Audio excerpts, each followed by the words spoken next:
네, 귀한 찬양 감사합니다. 우리 지난주에 부활하신 그 주님을 기쁨으로 찬양했는데 그 감동과 그 고백이 오늘 할렐루야 찬양대회를 통해서 다시 한번 우리 안에 그 기쁨으로 감사로 고백되는 것 같습니다. 귀한 찬양 감사합니다. 네, 7, 8 여전도회 이렇게 앉아서 뵈니까요, 현역 스튜어디스 찬양팀 오신 줄 알았습니다. 눈치를 잘 채셔야 돼요. 스튜어디스도 중요하지만 현역이라는 단어에 많이 은혜를 받으셔야 됩니다. 이해를 잘 못하시는 것 같아요. 밤이어서. 아멘. 얼마 전에 폭발적인 인기로 파트 2까지 종영이 된 드라마가 있습니다. 더 글로리라는 드라마인데요, 그 학창 시절에 학교 폭력을 당했던 주인공이 복수를 다짐하고 시간이 지나서 학폭 가해자들을 그렇게 처벌하는 그런 내용입니다. 이 드라마는 단순히 그 자극적인 내용을 통해서 사람들의 인기를 끌려고 하는 그런 드라마라기보다는 그런 자극적인 장면들을 통해 이슈화 시킴으로 그 학교 폭력이 얼마나 잔인하고 절대로 있어서는 안 되는 일이라는 것을 잘 드러내준 드라마라고 평가를 받고 있습니다. 근데 좀 이상하죠? 그런 드라마의 내용인데 제목이 더 글로리입니다. 글로리는 잘 아시다시피 영광, 명예라는 그런 뜻을 가지고 있습니다. 이 드라마를 만든 김은숙 작가가 이 드라마의 제목을 더 글로리라고 짓게 된 이유를 한 인터뷰에서 이렇게 소개를 했는데요, 학교 폭력의 그 피해자는 그 타인의 폭력으로 인해서 눈에 보이지 않는 것을 빼앗기게 됩니다. 그것이 바로 그 사람들 모두가 자체적으로 가지고 있는 이 글로리, 그 영광, 그 명예, 그것을 빼앗기게 되었다라는 것입니다. 그러니까 몸도 망가뜨리고 마음도 망가뜨려서 사람 자체에서 발현될 수 있는 이런 영광스러운 모습을 시작도 못하고 잃어버리게 만드는, 그렇게 끝없이 나락으로 추락시켜버리는 그런 일이 바로 이 학교 폭력이다라는 것입니다. 그래서 그 빼앗겨버린 영광을 되찾는 방법이 다시 처음에 그 원점으로 돌아가는 것인데, 그것은 진정한 사과를 통해서 가능하다라고 드라마 전체적으로 이야기를 하고 있습니다. 그래서 그들의 그 원점, 그 사람이 본래 가지고 있는 그 영광스러움을 응원한다라는 의미를 가지고 이 드라마의 제목을 더 글로리라고 지었다고 합니다. 설명을 들으니까 굉장히 이해가 되고 마음이 되게 가더라고요. 학교 폭력을 다룬 드라마이지만 저는 이 제목에 대한 작가의 이야기를 듣다가 문득 교회에 대해서 생각해 보게 되었습니다. 교회는 어떤 존재일까요? 우리가 코로나를 시작하고 코로나의 시간들을 보내면서 많은 전문가들이 지금까지 겪었던 것보다 훨씬 더 급변하는 세상을 마주하게 될 것이다 라고 했는데, 실제로 모든 것이 가속화가 되어서 너무나 빨리빨리 바뀌는 시대를 우리가 살아가고 있습니다. 근데 이런 급변하는 시대 속에서도 교회는 여전히 존재하고 있습니다. 특별히 바뀌지도 않고 늘 그 자리에 그 모습 그대로 교회가 존재하고 있다라는 것이죠. 이런 상황과 이런 시대 속에서도 교회가 여전히 그 존재 이유로 소망이 될까요? 우리는 기억해야 합니다.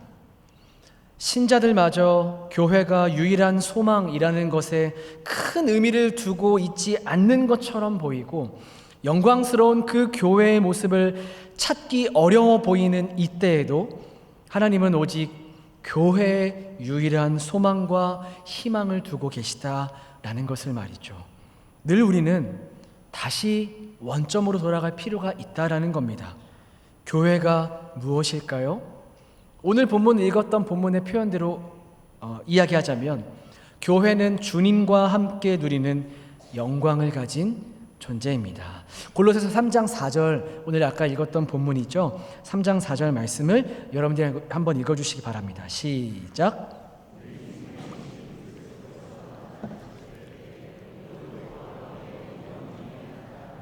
아멘.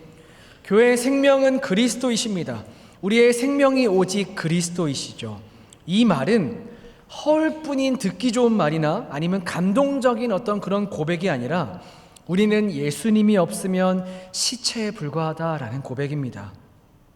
예수님이 없으면 우리의 심장은 멈추게 되어 있습니다. 예수님이 없다면 교회의 심장은 멈추게 되어 있습니다. 그만큼 긴밀하게 생명으로 연결되어 있는 이 연합이 바로 교회와 예수님입니다. 그런데 우리는 여기에서 놀라운 사실을 마주하죠. 예수님은 우리와 생명을 나누셨기 때문에 예수님도 역시 우리 없이는 만족하실 수 없게 되셨습니다. 메시아 시편이라고 불리는 시편 16편에서 우리 주님의 심정을 이렇게 고백하고 있습니다. 우리 자막을 한번 보실까요? 함께 읽어보겠습니다. 시작. 땅에 있는 성도들은 존귀한 자들이니 나의 모든 즐거움이 그들에게 있도다. 아멘. 예수님은 우리와 생명을 나누시려고 이 땅에 오셨고 그 생명을 우리에게 나누어 주셨습니다.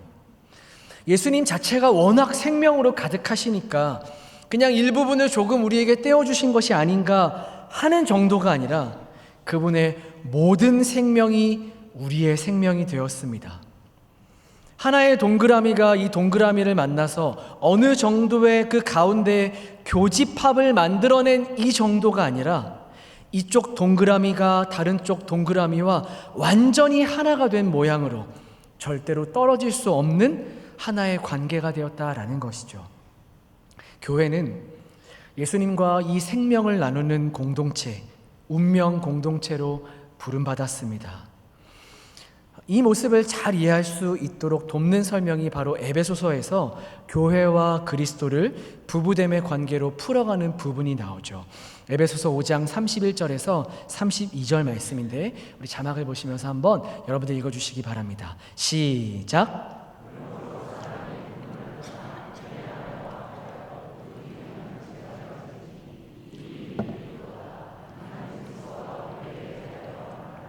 아멘. 예수님은 교회의 신랑이 되십니다.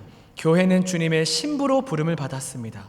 교회의 특권은 바로 배우자가 누리는 특권과 같습니다.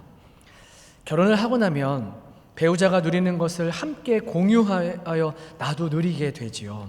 배우자가 뛰어나면 나도 그 뛰어남을 함께 누려 그 지위를 갖게 되고, 배우자가 물질적으로 풍족한 부유함을 갖고 있으면 나도 그 부유함을 같이 누리게 됩니다. 배우자가 높은 지위를 가지고 있으면 나도 그에 걸맞는 높은 지위를 부여받아 함께 살아가게 되는 것이죠. 교회의 특권이 바로 여기에 있습니다. 부부가 서로의 지닌 것을 공유하여 함께 누리고 살아가는 것처럼 교회는 예수께서 공유하여 우리에게 나누어 주신 것을 누리며 살아가는 자들입니다.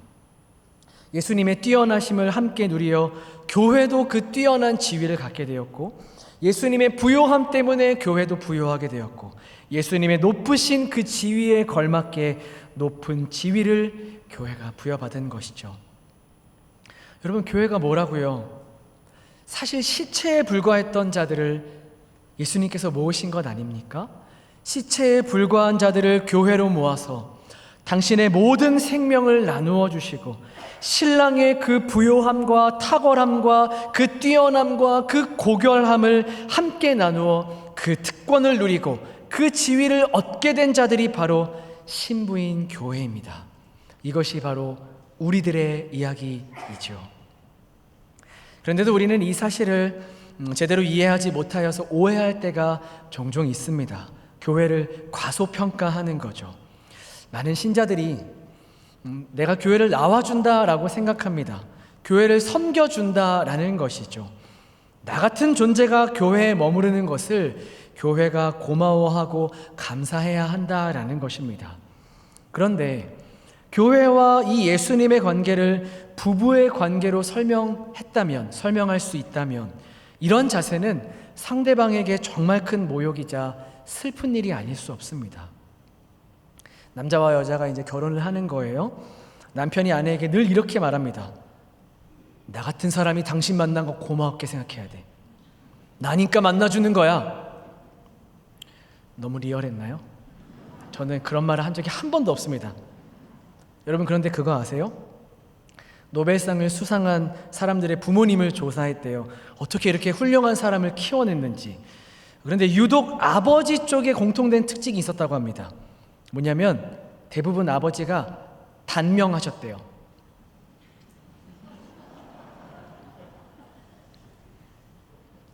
아버지들이 안 웃으시는데? 반대의 경우도 많습니다. 아내가 늘 남편에게 잔소리하는 거죠. 왜 당신 이거밖에 안 되냐? 다른 남편들은 잘도 밖에 나가서 며칠째 집에 안 들어오던데 왜 꼬박꼬박 들어와서 이렇게 밥 먹고 이 삼시기를 도대체 어떻게 해야 되냐?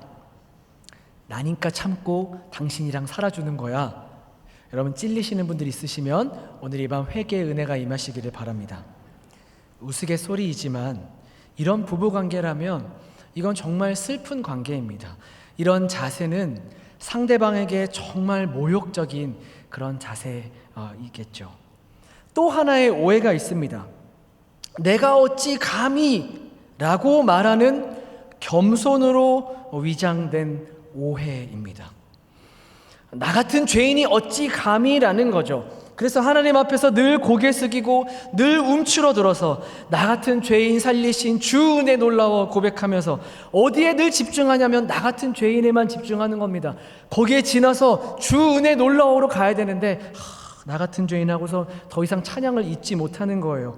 그래서 주로 이 벌레 같은 날 위에 찬양의 가사에 은혜 받고 이 하나님의 은혜로 이 쓸데없는 자 여기에 막 은혜 받는 거죠. 그래서 늘 고개 숙이고 있는 겁니다.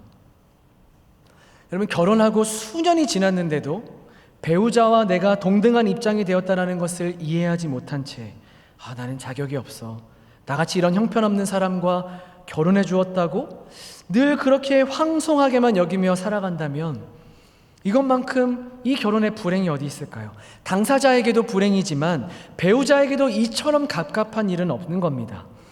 기나긴 인생을 함께 살아가는 동반자로 그렇게 함께 걸어가는 것, 이것을 전혀 이해 못하는 아주 슬픈 일이죠. 교회로 부름받은 우리는 이런 자리로 부름받은 겁니다.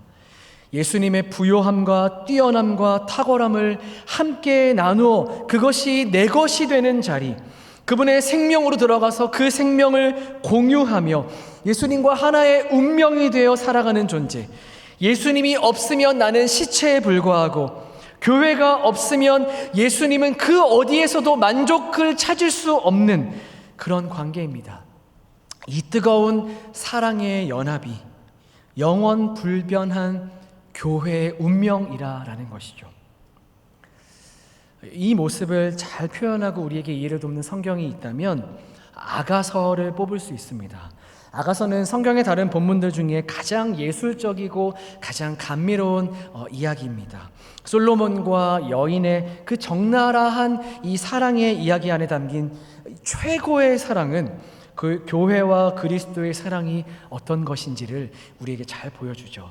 우리 자막을 한 절씩 보시면서 아가서 8장 1절에서 7절까지의 말씀을 한 절씩 한번 좀 따라와 보시기를 바랍니다. 1절입니다. 내가 내 어머니의 젖을 먹은 오라비 같았더라면 내가 밖에서 너를 만날 때에 입을 맞추어도 나를 업신여길 자가 없었을 것이라. 이 여인은 사랑하는 솔로몬이 자신의 친오빠가 되었으면 좋겠다라고 고백합니다.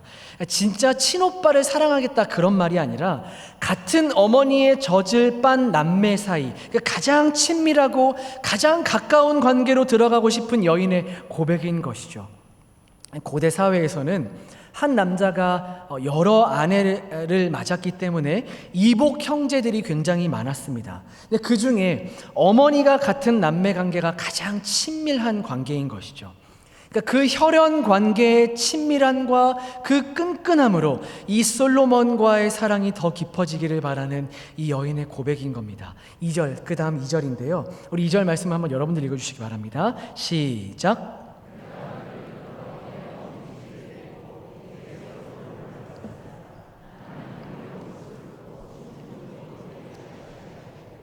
네, 여기서 어머니의 집이라는 것은 가장 평화롭고 가장 안전하고 가장 자유로운 환경을 나타내는 그런 대명사와 같은 겁니다. 그곳에서 석류즙을 주어서 마시겠다라는 것은 내 모든 것을 다 당신에게 주고 싶습니다라는 그런 사랑의 마음을 표현하는 거예요. 3절 말씀입니다. 너는 왼팔로도 내 머리를 고이고 오른손으로는 나를 안았으리라. 왼손으로는 넘어질 때 머리가 상하지 않도록 이렇게 머리를 받치고 있는 거고, 오른손으로는 안아서 마땅히 가야 할 그런 쉴 곳, 그런 좋은 곳으로 안아서 인도하는 그런 모습을 그리고 있는 거죠. 4절 말씀입니다. 예루살렘 딸들아, 내가 너희에게 부탁한다. 내 사랑하는 자가 원하기 전에는 흔들지 말며 깨울지 말지니라. 사랑의 수면입니다. 머리와 몸을 양손으로 감싼 이 솔로몬의 품에서 이 여인이 잠들어 있는 모습을 그린 거죠. 우리 5절 말씀은 한번 여러분들 읽어주시기 바랍니다. 5절입니다. 시작.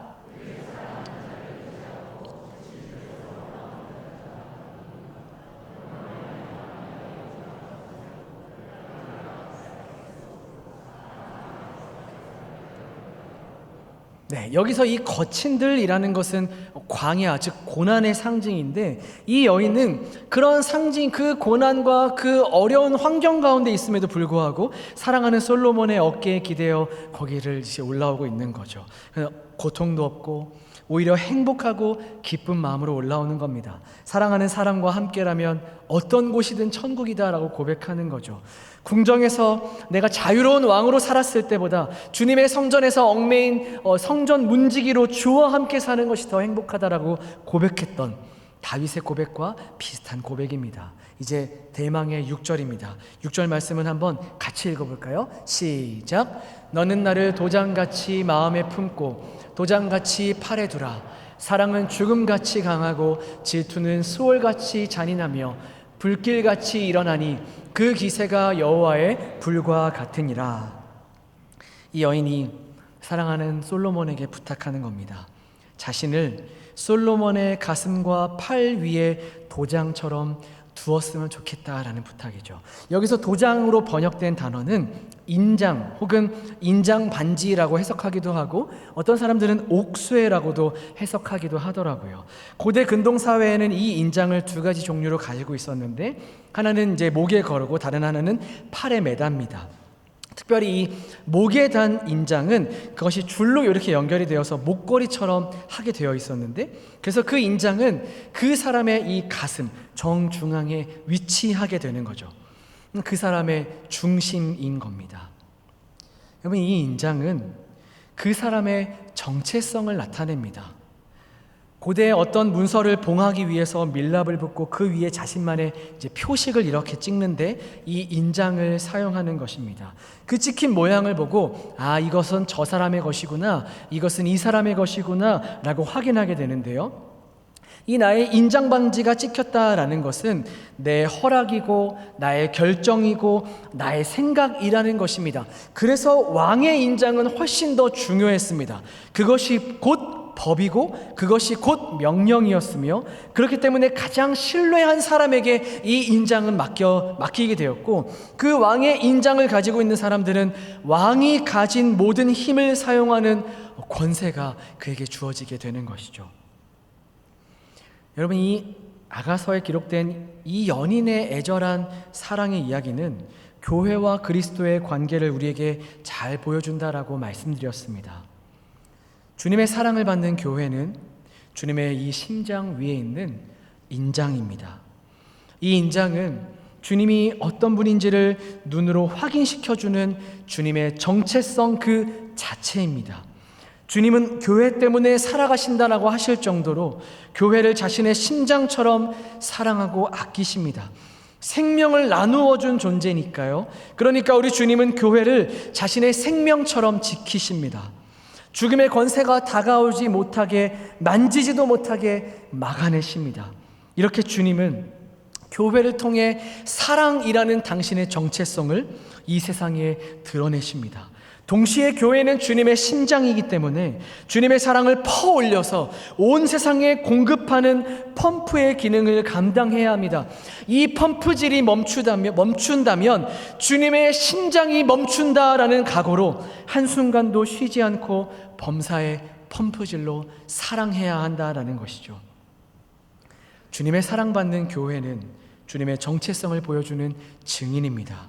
신랑인 우리 주님이 어떤 분이신지를 보여주는 자들이며 사랑의 법과 명령을 대신 선포하고 보여주는 사람들입니다. 교회는 주님의 증인이기 때문에 주님이 생각하는 것처럼 생각하고 주님이 말하는 것처럼 말하고 주님이 행동하는 것처럼 행동해야 합니다. 이것이 뗄래야 뗄 수 없는 주님과 교회의 하나됨입니다. 그 사랑으로 묶여진 이 관계가 얼마나 강렬한지 마지막 7절에서는 이렇게 고백하는데요. 현대 성경으로 읽어드리겠습니다. 홍수도 사랑을 익사시키지 못하고 억수 같은 비도 사랑을 꺼뜨리지 못합니다. 사랑은 팔 수도 살 수도 없는 것, 시장에서 구할 수도 없는 것입니다. 사랑하는 여러분, 주께서 우리를 부르셨습니다. 주님의 심장 위에 있는 인장으로 교회를 세우시고 간직하셨습니다. 주님은 교회를 당신의 신부로 맞아주시고 모든 영광을 교회에 부여하셨으며 당신을 교회와 하나의 운명으로 묶이게 하셨습니다. 우리의 못남과 우리의 연약함과 우리의 무지함과 우리의 좌절은 이 앞에서 명함도 내밀지 못합니다. 왜냐하면 이 강렬한 사랑, 홍수도 익사시키지 못하고 억수 같은 비도 꺼트릴 수 없는 이 사랑의 파도가, 이 강력한 불길 같은 이 사랑이 우리의 초라함을 완전히 가려버리고 태워버렸기 때문입니다. 하나님께서 가장 신뢰하셔서 부르시고 모든 권세를 맡겨주신 교회, 여러분, 우리가 절대 잊지 말아야 할 사실이 있다면 세상이 다 변하고 삶의 끝이 와도 삶이 아무리 흉흉하게 변하고 이 땅과 이 나라와 전 세계가 흉흉한다 할지라도 교회가 여전히 이 땅에 비치며 소망이라는 사실입니다. 한 가지 이야기만 드리고 말씀을 마치려고 합니다. 이탈리아의 르네상스 시대의 화가이자 건축가로 레오나르도 다빈치, 미켈란젤로 부오나로티. 어색하지 않았죠? 제가 미술의 문외한인데 이름이 좀 어렵더라고요. 미켈란젤로만 알았지 부오나로티는 잘 몰랐거든요. 이 레오나르도 다빈치와 미켈란젤로 부오나로티와 함께 이 르네상스를 이끌었던 3대 거장 중에 한 사람이 있습니다. 누구일까요? 네, 맞습니다. 제 기인 들렸어요? 라파엘로 산치오. 라파엘로 잘 들어보셨죠? 이 라파엘로의 그리스도의 축복이라는 작품이 있는데요, 부활하신 그리스도께서 복을 주시는 모습을 그리고 있습니다. 우리 사진을 한번 좀 같이 볼까요? 네, 저 사진입니다. 그 십자가의 순환을 상징하는 가시관을 쓰고 손과 옆구리에는 잘 안 보이시겠지만 손과 옆구리에는 상처를 지닌 모습으로 복을 주시는 이 그리스도의 모습을 묘사하고 있습니다. 그런데 여러분, 이 그림을 한번 보시면 예수님의 얼굴이 어떠세요? 조금 좀 뭔가 거시기 하시죠? 예수님의 얼굴이 우리가 보통 그림에서 보던 그런 예수님의 얼굴이 아니라 현실에서 조금 봤을 법한 우리 옆집 아저씨랑 좀 약간 비슷하게 생긴 얼굴이죠. 자, 두 번째 사진 띄워주십시오.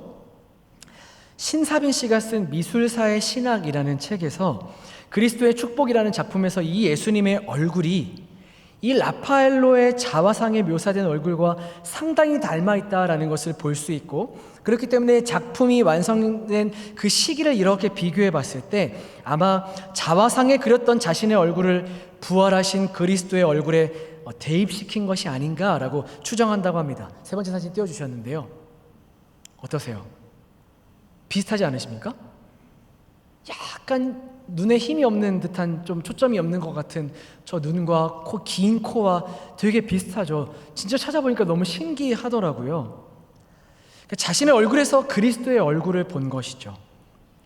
아마 조금 더 일찍 태어나서 중세 시대였다면 신성 모독으로 당장 아마 사지가 찢기든 불에 타 죽든 아마 이 라파엘로는 죽었을 겁니다. 그러나 이런 작업이 가능했던 것은 인간의 감정과 이성을 통해 하나님을 표현하던 시대인 이 르네상스 시대의 이 라파엘로가 활동했기 때문입니다. 아마도 이 라파엘로가 그리스도의 얼굴을 그릴 때 참고한 말씀이 이사야 53장 2절 말씀이 아니었을까 추정을 합니다. 고운 모양도 없고 풍채도 없은즉 우리가 보기에 흠모할 만한 아름다운 것이 없도다.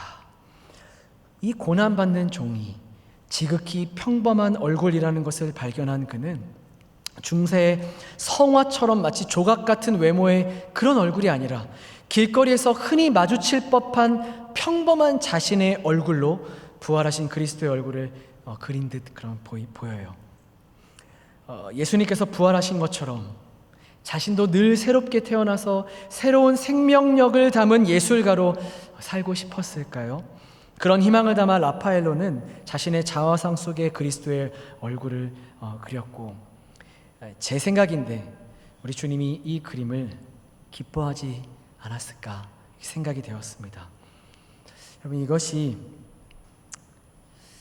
주와 함께 영광 중에 나타나는 주와 연합된 교회를 우리에게 잘 보여주는 그림이 아닐까라고 조심스럽게 생각을 해보았습니다. 사랑하는 여러분, 오늘 말씀을 시작하면서 더 글로리라는 그 제목이 그들이 잃어버렸던 본래 가지고 있었던 처음의 그 영광을 다시 회복하는 일을 응원하기 위해서 만들어낸 제목이라고 말씀을 드렸습니다.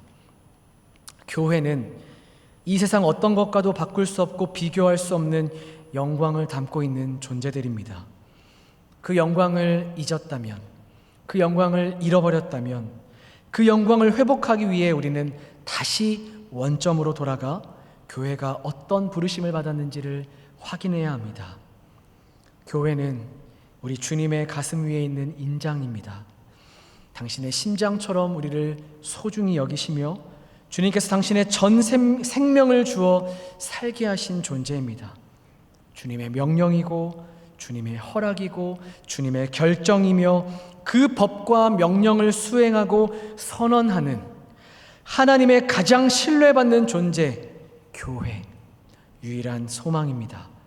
그래서 우리는 교회로 모일 때마다 이것이 얼마나 큰 특권이며 큰 복인지를 이해하며 여기에서 오는 그 기쁨을 빼앗기지 말고 그리스도 신부의 그 명예, 우리 주님과 동일시된 자로서의 그 자랑을 누리고 그렇게 담대하게 이 주어진 인생을 살아가는 교회인 우리가 되기를, 그런 우리 교회가 되기를 간절히 축복하며 소망합니다. 기도하겠습니다. 하나님 아버지, 주님의 심장 위에 있는 인장으로 주님의 심장을 뛰게 하는 교회 되게 하여 주시옵소서. 우리 주님과 하나 된 존재, 주님과 동일한 존재답게 살아가게 하여 주시옵소서.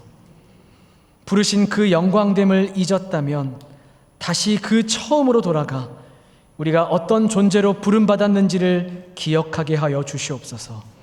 그래서 급변하는 이 세상 속에 여전히 유일한 소망과 희망답게 교회인 우리 교회가 그렇게 살아가게 하여 주시옵소서. 예수님의 이름으로 기도합니다. 아멘. 네, 말씀 감사합니다.